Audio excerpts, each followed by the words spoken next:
Hi, thanks for joining me in looking at my SMART goal. I am super excited that you're here and I can't wait for you to see whether or not I accomplished my goal and discover some of these details with me. So my SMART goal is water intake, and let's dive into it a little bit more. So, like I said, my SMART goal is water intake. We'll talk about how it's specific, measurable, attainable, and realistic, those adjectives that we talked about that exist in a SMART goal. My goal specifically was a tiered system. So for the first 4 weeks, I wanted to drink 30 ounces of water for 5 days out of the 7 days in the week. For the second 4 weeks, my goal was 40 ounces of water for 5 out of the 7 days of the week. And then for the last 4 weeks, my goal was 50 ounces of water for 5 days a week. I measured my goal through using a water intake app. You're going to see some screenshots from that app in a second, a little bit further down in the presentation. This goal I believed was attainable because I could practice some simple but better habits like carrying around a water bottle every day with me, which I did not do before. My goal is also realistic because I am physically capable of drinking more water, these amounts of water per day, and also timely because we chose to measure it over the 12-week process as a class. So I thought it was important to include a little bit of some pre-goal knowledge. So the first thing is that my baseline data was pretty rough. I was only drinking about 16 ounces of water in a week, right? So looking at the numbers on average, that's about 2 ounces per day. I'm sure there are some mouths open right now because that is super shocking and super terrible, both at the same time.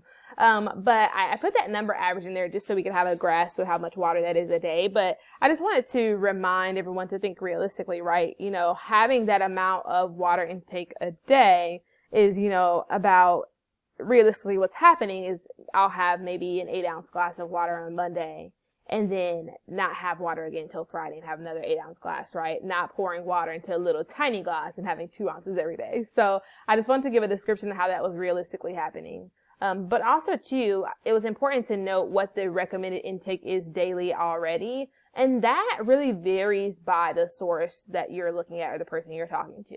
So most sources say that you should have 64 ounces of water per day. But even some other sources say that you should have half your body weight in ounces per day. So if you are a 200-pound person, you should have 100 ounces of water per day, which sounds super crazy, right? And that'd be very difficult, especially for someone like me who it was barely getting 16 ounces per week. So all those pre-goal knowledge things were important. So really quickly, I want to talk about needs. It's one of the many sections, I apologize, house phone. One of the many sections that we will talk about in this chapter of the PowerPoint presentation. So one of those sections is needs. So for starters, needs have a variety of different kinds, and let's just remind you that needs are essential for survival and well-being. Needs are different from like your wants. Your wants are things maybe you desire, but your needs are instead things that you actually will benefit you and are crucial to your survival. So there are different types of needs. The first type is psychological needs. And so your physiological needs are first. Your physiological needs are things that you need to survive. So that would be like food, water, sex. All those things are under your physiological needs. And then next you have psychological needs. So those are the things that you need that we talked about, like autonomy or relatedness. Those things are psychologically important. And then the third one that we oftentimes forget is that implicit motives is another kind of need. And that's when you need things like achievement or power, for example. Those are kinds of needs as well. So from those three categories, my goal is definitely a physiological need because it is essential to the body's daily functions. And we'll talk about that a little more here in this next slide. So the slide you're looking at now talks about why it's a physiological need, but it also talks about why I decided to choose this goal. So for starters, this was an essential lifestyle change for me. I had poor daily water intake habits, as you saw from that baseline report that we talked about. But I also have a condition that is dehydration-induced bronchitis, so I do have to use an inhaler for that. When I have not had enough water and I participate in physical activity, I sometimes have a very hard time breathing, and I unfortunately have to use that inhaler a lot more than I would like to. So this goal is beneficial for my overall health in addition to being essential. The body needs water to function properly, which we learned at a very, very young age. But also proper water intake has so many benefits. So if you're looking over to the right, you see this picture has some dehydration symptoms over here, dry mouth, thirst, dry skin, those kind of things. But on the flip side, drinking enough water is supposed to have those inverse positive benefits. So that may include things like it may help to potentially reduce bladder infections. It may improve exercise performance. It may decrease the likelihood of headaches and migraines. All those kind of things are really important. So that's all more reasons that it makes this goal a very good goal.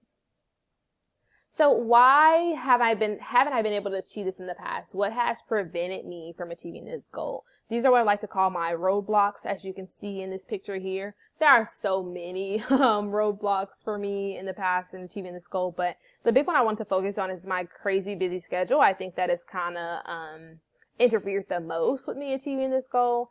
So for starters, I do work 4 jobs on campus, which allows for very little free time. So that makes it very hard for me to kind of have the opportunity to remember to practice healthy habits, not just drinking water, but even like having 3 meals a day. All those things are essential, but things that I forget in such a crazy schedule and a crazy time. So that for me is the biggest roadblock with achieving this goal. But we're going to talk about how I kind of address that and make that a little bit better.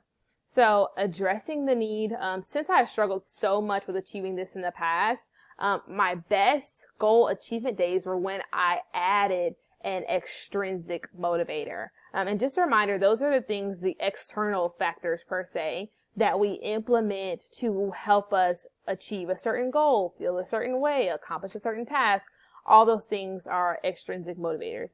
And so my primary extrinsic motivator was when I made myself drink a glass of water before I could have another beverage. I'm a huge juice drinking person. So I would make myself have water before I could drink a pink lemonade or a grape juice, that kind of thing. Another extrinsic motivator I used was having a glass of water before a meal. So I would tell myself, hey, we're going to drink this glass of water before we have this meal today, which was also super helpful and also has its own health benefits because they say having a glass of water before your meal makes you feel more full, then you eat less, so it has all kinds of other benefits as well. So let's talk about the data and the evaluation and how these things worked and didn't work. So I have included some charts here of the data that I gathered while doing this goal, but I haven't included the charts from every week. I just want you to see kind of some summaries of some transitional periods. So the first chart you're looking at is week 1. Week 1 was a huge success for me, as you can see on the charts over here. So these numbers down the side are the amount of ounces I had that day, and then the days are at the bottom: Sunday, Monday, Tuesday, so on and so forth. As you can see, this is week 1 of the goal. So week 1 was a huge success because I was a bit of an eager beaver. I was really excited about the goal. As you can see, this little baby right here I was really excited to achieve the goal. So I was like shooting for the stars, doing a fantastic job, with that excitement and that build up. And I also had an empty planner. So we talked about that busy schedule being one of the biggest things that is keeping me from achieving this goal. But during that first week, which was like the second week of us actually being in school, I didn't have much on the schedule. I didn't have much to do. So that made week 1 a bit easier for me to be successful. So we're going to jump to week 5. And this week was a struggle because remember, my goal is a tiered system. So the first 4 weeks are 30 ounces, but the second 4 weeks jumps up to 40 ounces. So this was a transition week for me, making that jump for 10 more ounces. And at this point, I'm like reaching some exhaustion here, right? Like I'm just like, okay, keep pushing. We need 10 more ounces. That was an exhausting process. And as you can see, not super successful. And here at the bottom, you see a screen cap of what my calendar actually looked like that week. And there are so many little bubbles of things going on. And that day starts at 9 a.m. and ends at 10 p.m. some nights. So that made it very difficult. And then here we're looking at our halfway point in this next slide. And so this was a necessary point to look at because right after this week, I chose to transition. So here is at week 6, and I see some pretty steady numbers here, which is what really led me to choose, hey, I need to make some sort of transition here And on week 8, I did make a transition. So what I decided to do was create a new goal for the last 4 weeks, and I would do 36 ounces of water a day for 5 days a week, same as before, but 36 ounces because I was barely hitting the 40 mark, so I knew I wasn't ready to jump to a 50 mark. So after I changed the goal, here's week 9. I changed the goal after week 8, and so week 9, I had huge success. So pivoting my goal was a super great idea for me. Changing the goal even helped me do better, right? Because I didn't feel so defeated on not accomplishing the goal that without even knowing, I drank more water per day than what the goal actually set was for 36. As you can see, a lot of these days are over 36. So that was really good, and I was really proud of that. So overall data for the first 4 weeks, I hit my goal for 2 out of the 4 weeks. The second 4 weeks, I achieved my goal 1 out of the 4 weeks. And the final 4 weeks was my best set, and I achieved my goal for 3 out of the 4 weeks. So let's talk about cognitions. We talked about needs, so cognitions. Let's dive right into it. So that is all about the different mindsets that we talked about, and my mindsets varied throughout the entire process. So when it comes to deliberative versus implemental, when creating my goal, I definitely had an implemental mindset. I was ready to tackle it. I had a good plan. I was ready, set to go. So definitely implemental mindset. Promotion versus prevention. When I pivoted my goal, I had a prevention mindset. I didn't want to see any more of those days where I didn't have any water at all. And you saw that several times on my chart. There were days where I would not drink any water at all. I didn't want to see that happen anymore. So that was why I pivoted my goal to kind of prevent those days from happening in the future. Growth versus fixed mindset. I definitely had a growth mindset after pivoting my goal. I saw that, hey, I can actually do this. I am exceeding the goal. So I felt definitely a growth mindset, super excited about what I was doing and achieving that goal like I had not been achieving before. I also experienced some cognitive dissonance throughout the entire process because I knew I needed to do better at this for my overall health and overall well-being, but I still really struggled with it. Regardless of me knowing how important it was for me to achieve it, I struggled with my goal a lot. So that definitely caused some cognitive dissonance for me. In addition to cognitions, my goal definitely has a lot to do with emotions as well. And I am going to use the Inside Out reference to talk about emotions. So believe it or not, I experienced all these emotions throughout my goal process. Definitely, let's start with joy. So I experienced lots of joy when I achieved the goal, had a successful day that made me very happy, very excited. Like, remember talking about excitement in the beginning when I started my goal on week 1.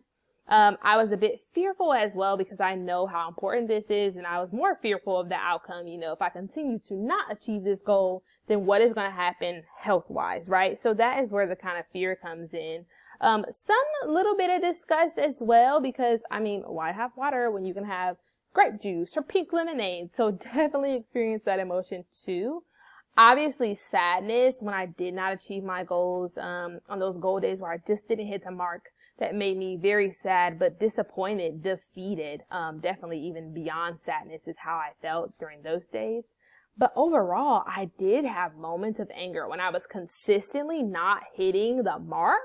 That would make me very angry and very upset because I knew that there's got to be a better way and I should be hitting this mark and it just should not be this difficult for me. So I experienced all those emotions throughout the process. So what does all this mean? What is the conclusion? What conclusions did I draw? What did I come to? What am I going to do now? So you're looking at the same slide we looked at earlier of our overall data. And if you look at the numbers, I was successful half the weeks and I was unsuccessful half the weeks as well. So 6 and 6. So what does that mean? For me, I still chalk this up as a victory, which is why I've circled the green check mark. It's still a success for me because overall my water intake did increase. I may not have hit exactly where I wanted to hit, but overall my intake has increased, and that for me is definitely a success. So now what do? We talked about our TOTE model and how you test, you operate, you test, and exit. I would not be exiting because I didn't hit those marks so many times, so I don't think I'm ready to exit. I will instead continue to test and operate because I still want to increase my water intake. I still want to hit those numbers that I set in the very beginning, so I'm going to keep trying and I'm going to keep working at it. I have Dory here at the bottom, our class friend, just keep swimming, and a break is the perfect time to start a good habit. So I thank you guys so much for listening. I do apologize for the phone ringing in the middle of the presentation, but I still hope you enjoyed it, and I can't wait to watch your goals. Thank you.